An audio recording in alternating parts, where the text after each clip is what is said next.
Hello friends, நான் உங்கள் ஆஷிக்.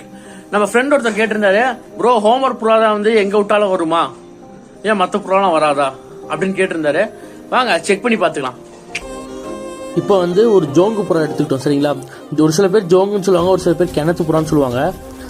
இந்த புறா நம்ம எடுத்தோன்னா இது வந்து நம்ம வீட்டில் தான் இருக்குது.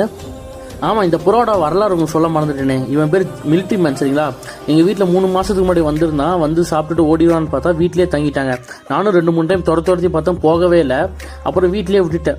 சரி, இங்கேயே பறந்துட்டு இங்கேயே சுற்றிட்டுறான்னு நானும் விட்டுட்டேன். சரின்னு சொல்லி இந்த புறாவை பிடிச்சி ஒரு ஷூ பாக்ஸ்குள்ளே போட்டு நல்லா ஓட்டையெல்லாம் போட்டு நல்லா நீட்டாக பேக் பண்ணி 5 கிலோமீட்டர் கொண்டு போய் விடலாம்னு சொல்லிட்டு எடுத்துகிட்டு போயிட்டேன் ஃப்ரெண்ட்ஸ். எடுத்துகிட்டு போயிட்டு நல்லா காலையிலே விடியகாத்தாலே கொண்டு போயிட்டேன். சரி, ஜோங்கு புறா வந்து வருமா வராதா அப்படின்னு செக் பண்ணலான்னு சொல்லிட்டு எடுத்துகிட்டு போய் விட்டேன்னா சருன்னு பறந்துட்டா பயபுல. சரி, வரமாட்டான் போல இருக்குன்னு நினைச்சா போனாரு கழிச்சு வந்து பார்த்தா நான் விட்டுட்டு வரத்துக்குள்ளே வந்துட்டாங்க.